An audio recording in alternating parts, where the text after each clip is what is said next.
a Playlyst original.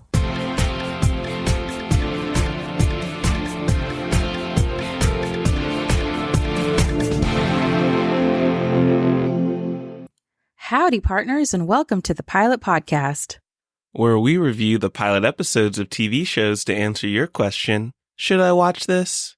I reckon my name is Me Too. We're committing to this, and my name is BJ. And this week on KNTRY Radio, we're reviewing How I Met Your Mother, originally airing on CBS and now on Hulu. So stay tuned to the end to find out if Me Too had a country accent back in 2005. Yeah, people will be shocked to find my country roots.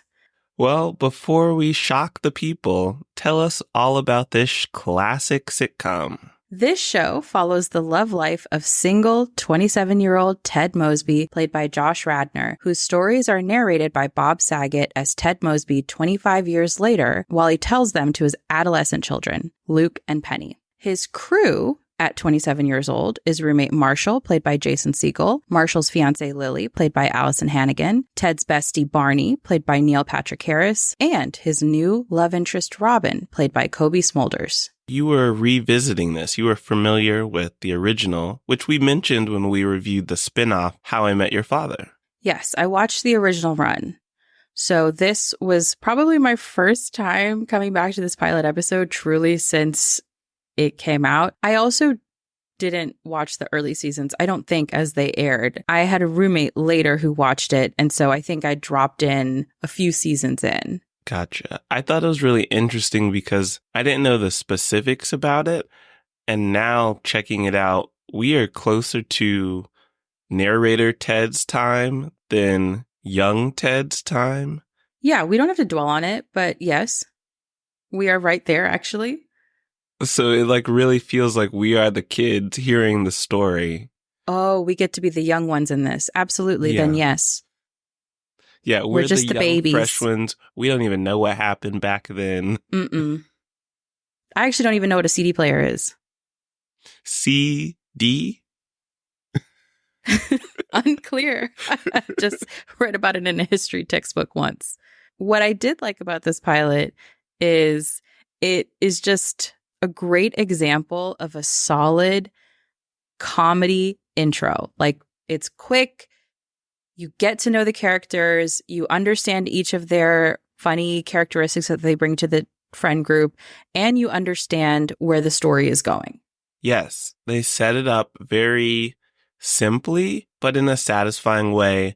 Everyone has their own distinct personality, so Ted and his friends all feel different and like they are going down different paths. And I don't know if I'm rooting for Ted, but I am interested in seeing how he's going to stumble through dating. Ted is very annoying, but in a way that if you were closely reviewing the life of a 27-year-old as they navigate their roommates getting engaged and trying to find love and wanting to get into adulthood, you'd be annoyed by that. Carrie was annoying on Sex and the City. When we have a lead of a show like that, they're probably annoying. And Ted is annoying because we live in his head. And that shows that the writers were able to get an emotion out of you. They triggered something. And so you are connecting or maybe disconnecting with Ted on some level. And that's engagement right there. The other thing about this show is it's extremely 2005. The fashions, there is a point where Lily wears the widest belt in the history of belting the industry, and she tucks it over a skirt, but it's not looped through anything, just sort of a belt there just to be there over a long flowy skirt that is of course A-line, can't be the straight cut all around. And then she had this kind of funky top with it. And I was like, man, that is the last time we were brave in fashion, is when we were like a belt, two belts, not connected to anything, not even functional. Absolutely. Wow. I noticed so very little of that. I did notice that they were playing laser tag, and I was wondering, did 20-somethings play laser tag in New York? Was that like a trend? I always thought of it as a more childlike activity. I have played laser tag as an adult. probably not in New York City, but I can say that I played it in college and I enjoyed it. I think I went laser tagging once with our friends. Okay, so you went with the Barney. I see. That is another thing that's very 2005 about this show. I didn't know nobody liked Barney, and nobody like Barney knew me. He is dastardly in his attempts to find women. And it gets kind of gross as the series continues, especially when you revisit it. It started gross. That's true. It started disgusting, and it just gets disgustinger in all of these ploys to meet women. But it's another reason, again, that I will preach the ministry of the 22 episode sitcom. He's in such a different place at the end of the series that I almost did not recognize this season 1, episode 1 Barney.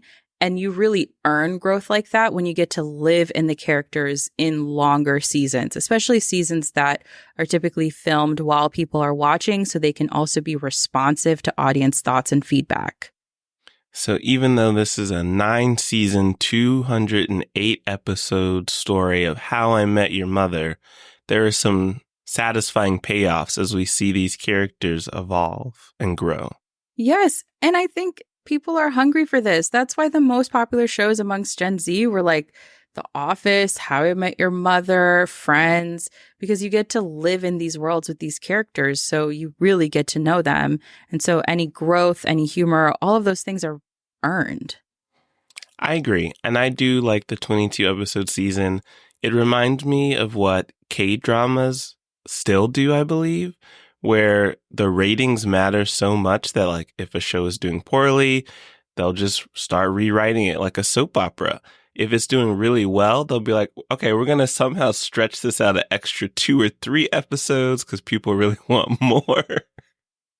I think a really great example of that is the show Mom on CBS. I love that show. It's a really good sitcom.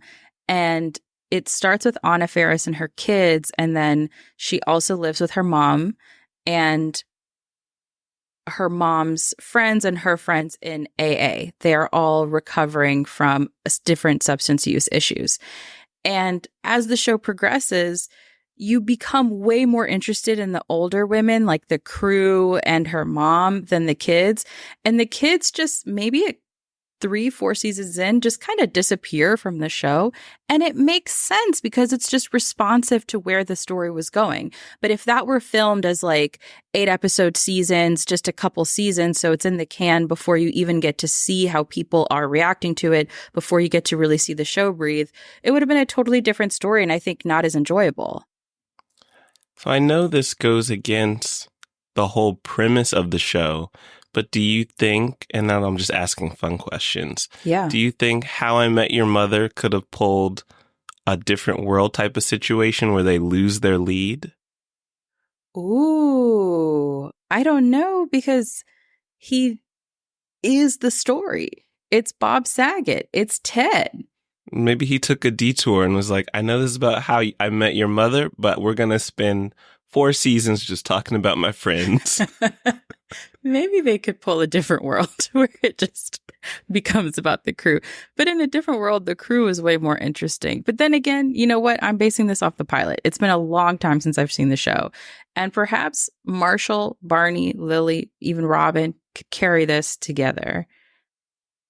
The other thing that this pilot episode brought back for me is they talk about the olive theory, which is one person in a couple loves olives, one person in a couple hates olives. And then there was like a mention of a French blue horn. And I remember those become significant later in the show. I don't remember how, but both of those things like lit up little parts of my brain of memory. Foreshadowing. So, yes.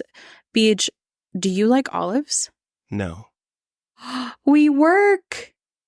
We're soulmates. You also have a partner. Yes, he also doesn't like olives. So now I get double the olives. Yeah, you can always have my olives. Thanks. I love you too. Something got lost in translation in that conversation. Anyway, as our resident sitcom fan, comedy lover, and someone who has seen this series, what would you rate How I Met Your Mother second time through? I would rate this 4 people who enjoy comedy, who've already seen How I Met Your Mother, perhaps revisit your faves, because this is one that I have not revisited. So I forgot that it's funny. I will watch, for example, like my favorite episodes of Parks and Rec or The Office, just chosen at random whenever I want to pick me up. And I have not considered doing that for How I Met Your Mother, but it might be worth revisiting similarly. If you have not seen How I Met Your Mother, but you like a solid sitcom, a classic sitcom, I would suggest starting this one from the beginning. I think you'll really like it. I agree. I think if you are new to it, for me, it's I would watch again casually, and I think that's a good way to dive into this sitcom. If you enjoyed How I Met Your Father, because I did like the first season of that, I think it is fun to see more of the show that led to that spinoff. Shout out Hilary Duff. Yeah, hope you get a new show. What was your question? Did you have a country accent in the year 2005? No, I did not. I sounded like how I sound right now, unless right now is very country. I hear it. Oh, do you? It's very subtle, but if you listen for it. All right then, partner. See, it sneaks out every now and then. Some may call me a cowboy. Well, if you want to find more episodes of the Pilot Podcast, head to our website, thepilotpodcast.com, and you can follow us on all of your favorite podcast platforms. You can also follow us on Instagram, TikTok, and X at The Pilot Pod, and you can send thoughts, feelings, show recommendations, because every other week, just like this one, we do a show recommended by you, our wonderful listeners, to askthepilotpodcast@gmail.com. Thanks for listening. Bye.